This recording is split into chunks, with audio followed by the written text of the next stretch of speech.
Hola a todos, bienvenidos una vez más a la conversación con el artista de la semana. Hoy en el ciclo de arte UI en perspectiva vamos a seguir con las entrevistas a artistas mujeres que estamos desarrollando en marzo, mes de la mujer. Recibimos en el estudio a Emma Young para charlar sobre su obra, que ya habrán visto estos días que estuvo acompañando. Me está rodeando unas mujeres, unas aves. Y Emma se dedica a la escultura, pero además de artista tiene larga trayectoria enseñando arte y transmitiendo a otros su pasión por ella. En esa línea se formó como docente y también como arterapeuta en el taller Malvin. Enseñó plástica en escuelas y liceos y también estuvo a cargo del taller de expresión en el Centro Teletón durante 10 años.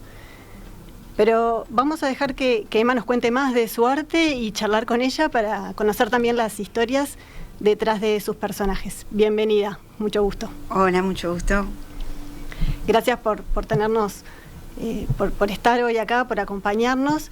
Y vamos a empezar por una pregunta un poco amplia, pero para conocer más tu historia. Y es, ¿cómo nació tu vínculo con el arte?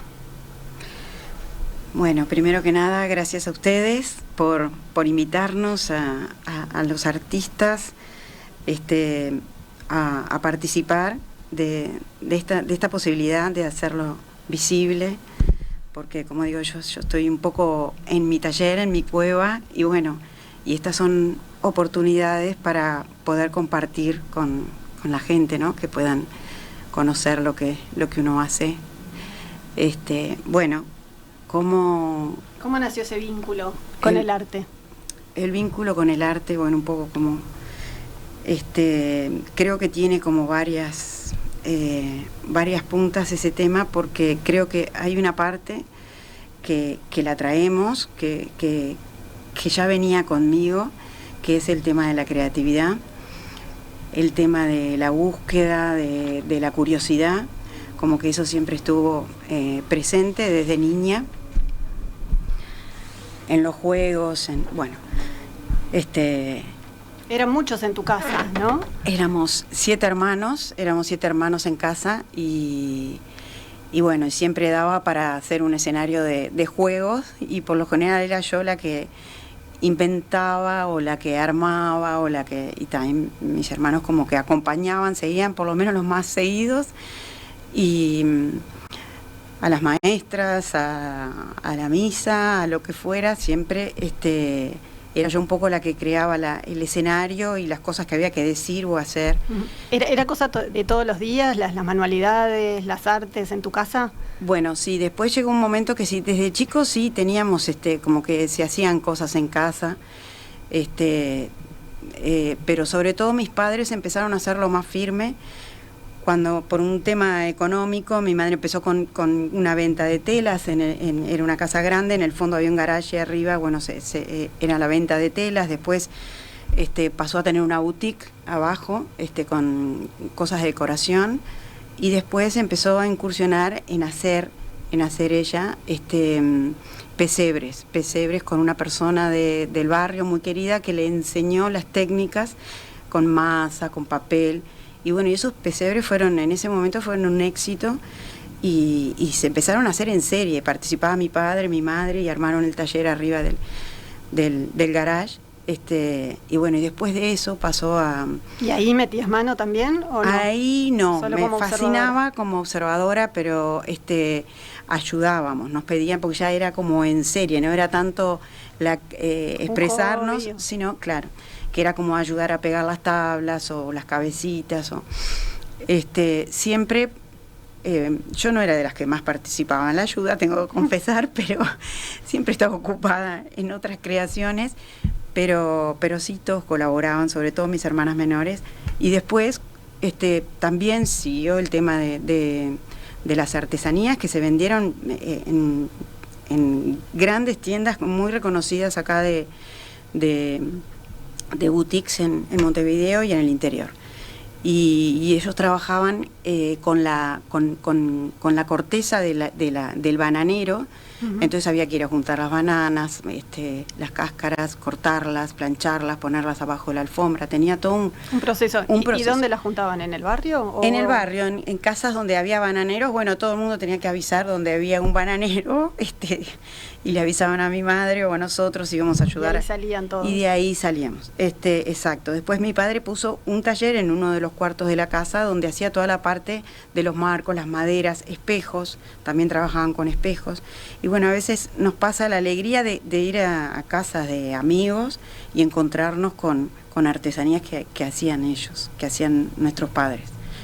Eso como muy... ¿Y en la escuela también eras la que era buena en manualidades, la que hacía las cartulinas o las maquetas? Sí, sí, siempre me gustó. Era cuando nos mandaban a hacer algo de ese tipo, de artesanías, o que en esa época no era tanto artesanía, sino que te mandaban a hacer algún trabajo en papel o de collage, eso, sí. Yo ahí me gozaba. Era lo que más me gustaba.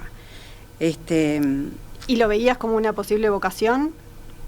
¿O capaz que no eras consciente en ese momento? No era para nada consciente. Además, no era como muy... Eso era como que... No era lo que más rendía, vamos a decir, el ser... Tenía otros hermanos que se dedicaban que les gustaban más los números, y eran buenas calculadoras y eso sí rendía más para la economía.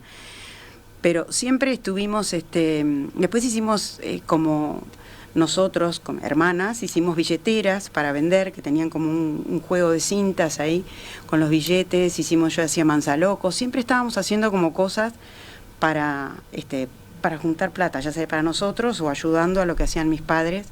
Como un gen emprendedor que había ahí en la familia. Sí, que fue muy bueno, muy positivo, creo que para todos como base de educación.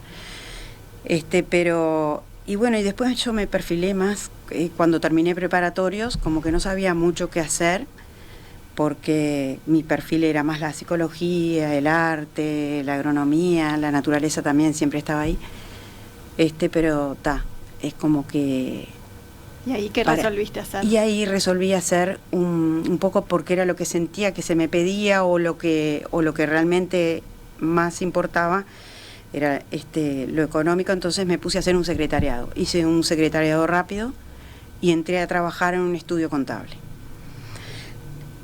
Bueno, en el estudio encontré la creatividad en llevar los libros diarios, era toda mi letra ahí, y bueno, toda la dedicación a hacerlo muy prolijo, lindo, muy lindo, prolijo, y eso, y ahí disfrutaba, pero cuando ya tenía que entrar con los números, ahí patinaba. Pero bueno, trabajé un año en ese estudio hasta que surgió una oportunidad. Eso yo siempre pienso que es un poco lo que uno trae, otro poco lo que te habilitan, porque en eso de que te habilitan también tengo que decir que si bien en mi casa había un tema económico, mis padres cuando éramos chicos nos habilitaban a eso, porque yo lo sentí en que me habilitaban a crear, a jugar, a inventar, a hacer cosas que, no sé, que te gustaran y disfrutaras. Por ejemplo, algo que me marcó muchísimo es que me dejaron empapelar un cuarto, todo con papeles de revista y engrudo.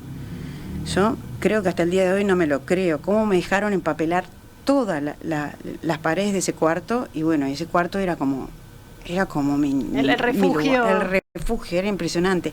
Y ahí empezamos con mis hermanos a crear otras cosas, banquitos, mesitas, poníamos cositas. Eso fue como que cosas, viste, que las acordás como que te marcan. Que te marcan. ¿Y cuál fue esa oportunidad que surgió?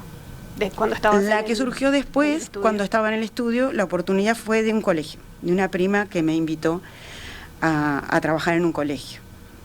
Yo nunca había trabajado en un colegio, amaba a los niños, pero no...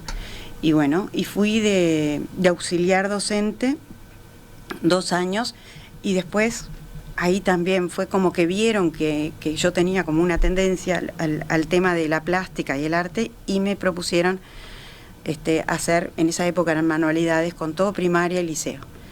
Ahí empezó un poco tu carrera docente dentro del arte, como quien dice. Ahí empezó mi carrera docente.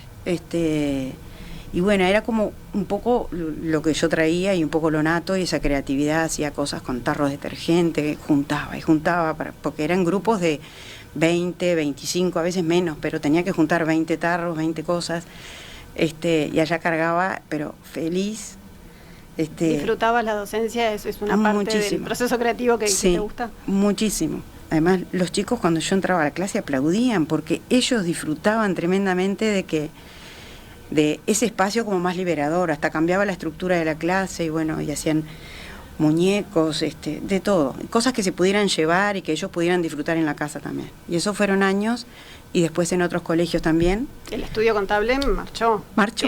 Quedó en la estantería, no sé. Con los libros. Por suerte. Por eso es tan importante las oportunidades, como esa oportunidad que me apareció de mi prima, Pichu, que siempre le agradezco esto. Y bueno, y de ahí empezó todo un camino en la docencia, en los colegios, donde yo sentía que podía crear, porque si bien yo les dejaba bastante a los chicos, pero era como que partía de mí lo que íbamos a trabajar o a hacer. Después empecé también en paralelo, más adelante, con formación. Empecé a interesarme en formarme. Eso te iba a decir, porque te formaste como docente, pero también como arterapeuta, esa combinación de arte y terapia o el arte aplicada a la salud. Ahí está. ¿Eso cómo surgió ese interés particular? Y eso yo siempre tenía como ese interés de hacer algo, y bueno, y fui averiguando y terminé en Taller Malvin con Nena Badaró, una divina, una excelencia en taller, y bueno, y empecé con ella, y bueno, y ahí me abrió otro mundo, ¿no? Otro mundo a la expresión. A la importancia de expresarnos, de tener la posibilidad de expresarnos. Entonces yo estaba trabajando en colegios y tenía eso algo nuevo que me venía, como el introducir a los niños en eso de expresarse. Entonces empecé a hacer como cosas más libres. Si bien era muy difícil porque las clases eran muy numerosas, pero traté de empezar con barro, que era como lo básico para expresarnos, ¿no? A partir de una materia bruta, el transformarla en algo nuevo. Y poder trabajar tanto con las manos también, ¿no? Exacto, no tanto de armar y pegar, claro. En base a lo que yo les llevaba, que ellos armaban, les daba libertad en cosas, pero había cosas que no podía darles mucha libertad, porque yo tenía que llevar cajas de botones, repartía, pero era con eso que yo llevaba, no era una búsqueda abierta como en un taller. Pero bueno, esto me ayudó mucho, eso de la docencia, de aprender esas cosas en el taller, ¿no? Como que descubrí otro mundo, es la posibilidad de expresarse, no de hacer una manualidad que nos dicen cómo hacerla, si bien... Sí, o copiar un patrón. O copiar, exactamente. Un modelo más libre. ¿Y cómo llegaste al Centro Teletón? Allí estuviste 10 años a cargo del taller. Ahí estuve 10 años a cargo del taller. En realidad el Centro Teletón, me acerqué un poco porque tengo una realidad en casa de un hijo con una discapacidad, y bueno, a partir de ahí me acerqué como voluntaria, y bueno, y me propusieron, porque sabían de mi formación, me propusieron crear un taller de expresión plástica. Y bueno, o sea, no existía antes de que tú llegaras, no creó existía. En ese momento. El Teletón empezó en el 2006 y el taller empezó en el 2007, o sea que fue bastante... Claro, desde los inicios casi. Sí, desde los inicios. Y bueno, y ahí fue como pato en el agua, porque el taller era, yo siempre le decía a los chicos que era como nuestro nido, este es nuestro nidito. Además era un lugar, no entraban muchos chicos, pero sí tenía una continuidad, los niños tenían una continuidad en el taller. Bueno, fuimos como cambiando los protocolos de cómo hacerlo para que los niños tuvieran justamente una proyección, un crecimiento a través de la expresión. Y bueno, y eso se fue logrando con tener niños con continuidad, no que venían salpicados, venían las terapias, no, sino que se les dio una preferencia para entrar al taller de plástica, se consiguieron los traslados para que vinieran especialmente, se trataba de coordinar con otras terapias, pero... Y eso, bueno, y eso fue increíble, el cambio de ver niños que venían de repente un día, disfrutaban, y ese día era increíble, pero el niño que venía y podía hacer un proceso. Entonces estaban un año y yo les mostraba lo que habían hecho al comienzo, y se los mostraba a las otras técnicas, y yo me maravillaba con lo que hacían, cómo empezaban con manchas y terminaban generando el dibujo de la mamá, del papá, niños con diferentes dificultades, con muchas dificultades, de repente en una edad avanzada, pero que hacían este proceso, que los hacen los niños que no tienen dificultades, lo hacen más chiquitos, desde niños que empiezan con el garabato y terminan. Bueno, estos niños lo hacían en otras edades, pero teniendo la posibilidad de pasar por ese proceso, lo hacían. Entonces, para mí fue todo un descubrimiento, un placer, y el placer de vivir lo sensorial, la importancia de descubrir a través de la plástica, de la espuma, de lo que fuera, cada sentido. Y lo que eso capaz les aporta, capaz no, seguramente les aporta a todos los niños en general, pero a estos chicos en particular, capaz exactamente, que todo ese mundo de sensaciones que quizás no lo experimentan de otra manera. Que si no se las llevas, claro, es difícil para ellos, o hasta para los padres a veces imaginarse. Entonces, con los padres trabajábamos ese tema también de hacerlo en casa, de la espuma, del enduido, eso era increíble, el ver las caras de los niños. Tengo fotos que las guardo en mi memoria, porque, bueno, cada día en ese taller fue maravilloso. ¿Seguís ahora vinculada a algún taller o algún curso o a las terapias con arte? No, extraño pila eso, extraño muchísimo, porque siento que ahí yo estaba muy bueno. Pero bueno, después tuve taller en casa. Cuando me fui de Teletón, puse el taller en el fondo de casa, y ahí seguía con niños en casa. Y tenía un grupo de niños y de adultos. Con los adultos también fue otro descubrimiento, porque eran familiares. Entonces yo no me imaginaba que ellos se lo iban a tomar en serio y que iban a disfrutar como pasaba con los niños en Teletón. Y fue casi que tal cual, trabajando con barro y con materia muy, o la pintura, cómo descubrían el placer de ellos mismos generar, crear, progresar, impresionante.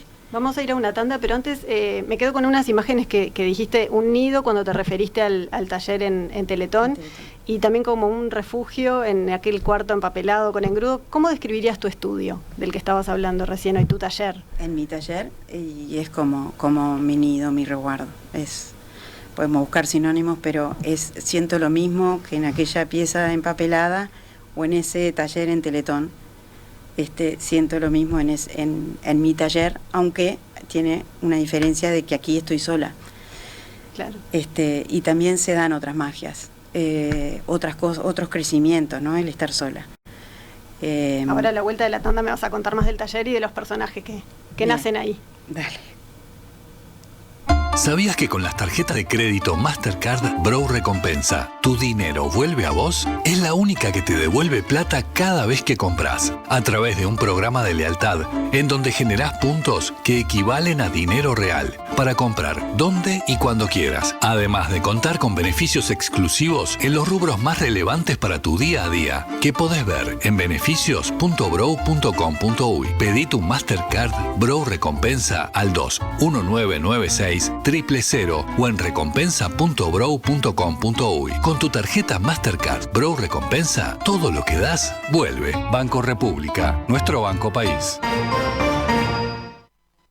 Todas las conversaciones quedan disponibles en nuestra web, radiomundo.uy.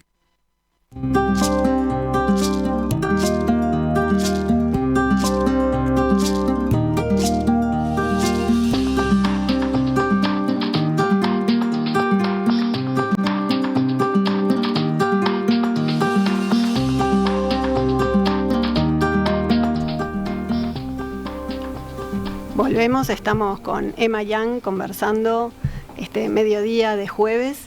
Estábamos hablando del taller, de que es tu nido, que es tu refugio. ¿Qué aromas tiene? ¿Qué colores tiene? ¿Qué cosas hay en ese taller? Uh-huh. Bueno, estoy rodeada de maderas,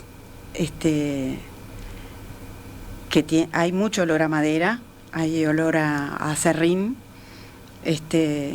creo que básicamente eso, porque es todo lo demás son como herramientas accesorias, o también hay otros detalles que utilizo, otros materiales, pero más que nada hay como casi que olor a mar, porque aunque uso maderas de monte, de campo también, pero más que nada le agradezco al mar. Eso te iba a preguntar, la mayoría de las maderas que luego se transforman en tus esculturas vienen del mar, o sea, las trae el mar a la playa y tú las recoges en caminatas, salidas. Exacto. ¿Cómo es eso? Sí, empezó así, yo siempre recolectaba, me gustaba, y bueno, las maderas del mar en la playa me llamaban la atención, y empecé a recolectar antes de empezar a hacer, y las tenía en casa como tesoritos que los ponía como decorando. Y bueno, y después cuando acudí a esas maderas que tenía y empecé a crear, ya empecé a juntar con más dedicación. Y bueno, y después mucha gente, algo muy lindo que es que mucha gente junta maderas para mí. Eso me emociona tremendamente. Tengo una hermana que es mi principal proveedora. José, es increíble todo lo que me ha juntado de maderas. ¿En la playa también? En la playa, porque ella camina mucho.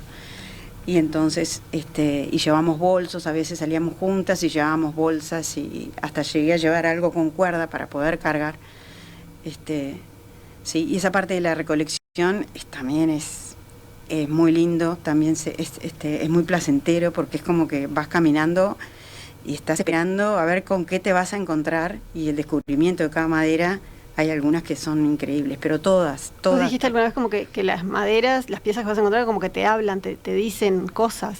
Sí, hay gente que se ríe de mí y me dice, ¿esta te habla o no te habla? A veces hasta tienen caritas de algo. Caritas de algo.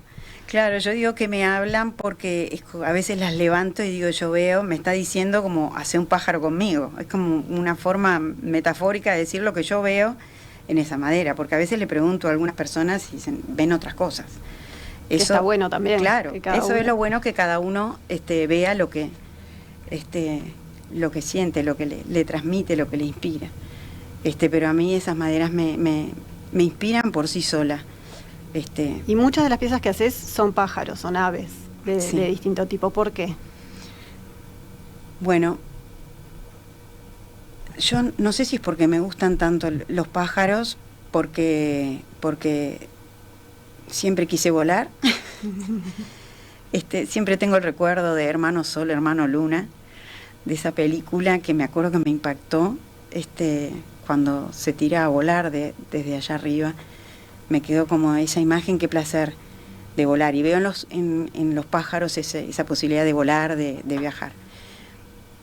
Pero creo que también las maderas me ayudan a ir a los pájaros, porque por las formas, por esas formas que tienen, me es más fácil encontrar cuerpos, alas y cabezas en los palitos, que son como más de palo, como en las maderas, al venir tan lavadas y tan curtidas, como que me es fácil encontrar formas de cuerpos, de pájaros y de alas. Y está el simbolismo detrás siempre de la libertad, supongo. Sí. Bueno, la libertad, esa, qué palabra, qué poder sentir esa libertad, ¿no? Eso es lo que siento cuando estoy en el taller, cuando estaba en Teletón, la posibilidad de crear, ¿no?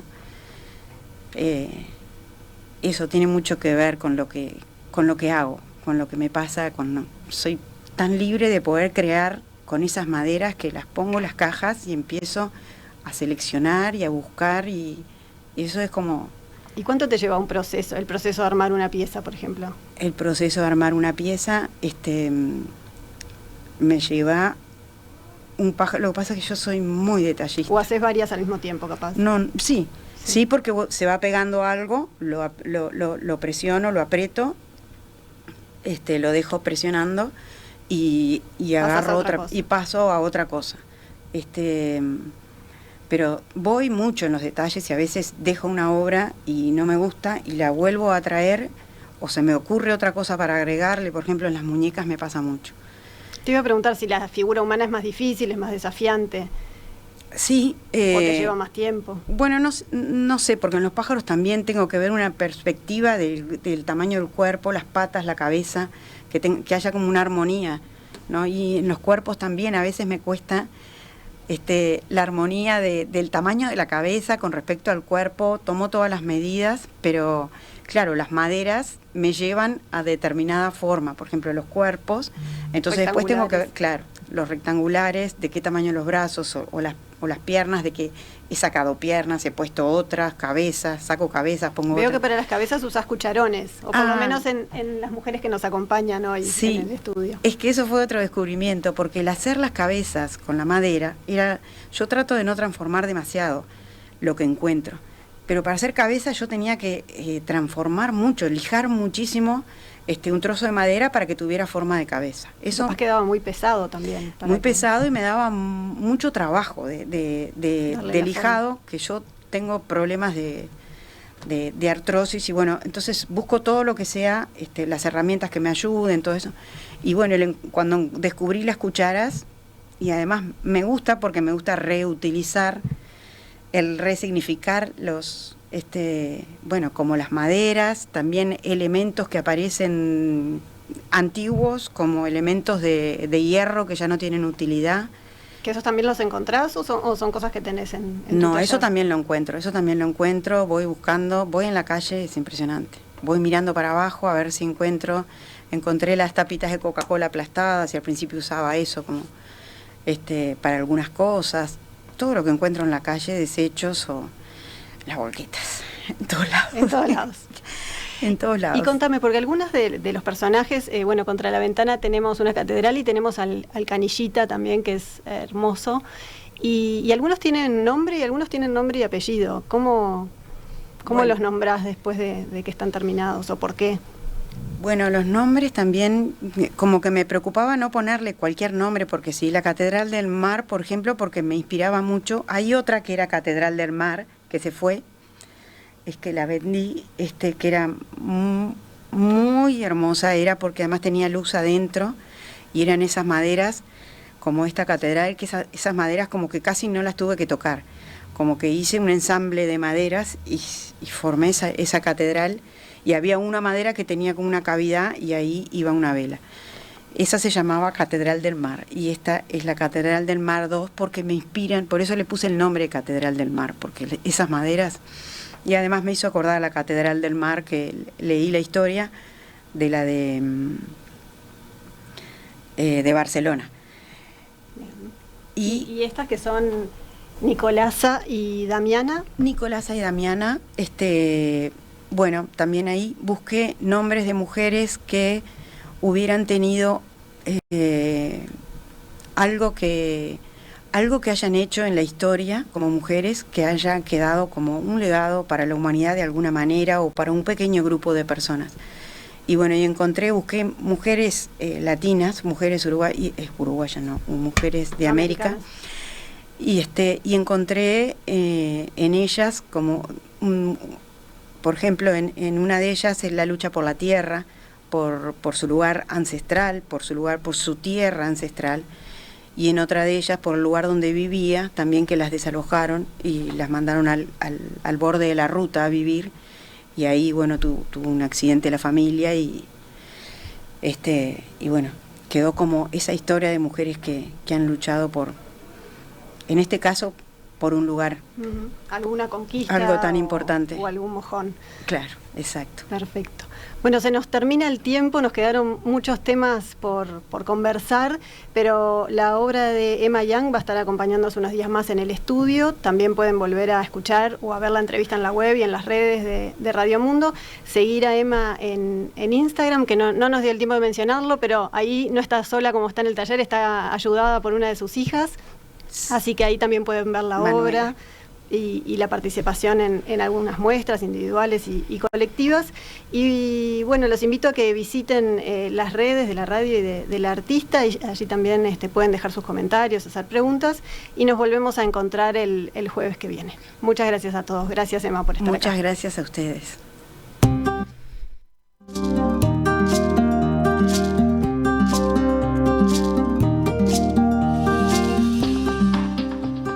Para comunicarse con la conversación, recibimos vía WhatsApp 091 525252.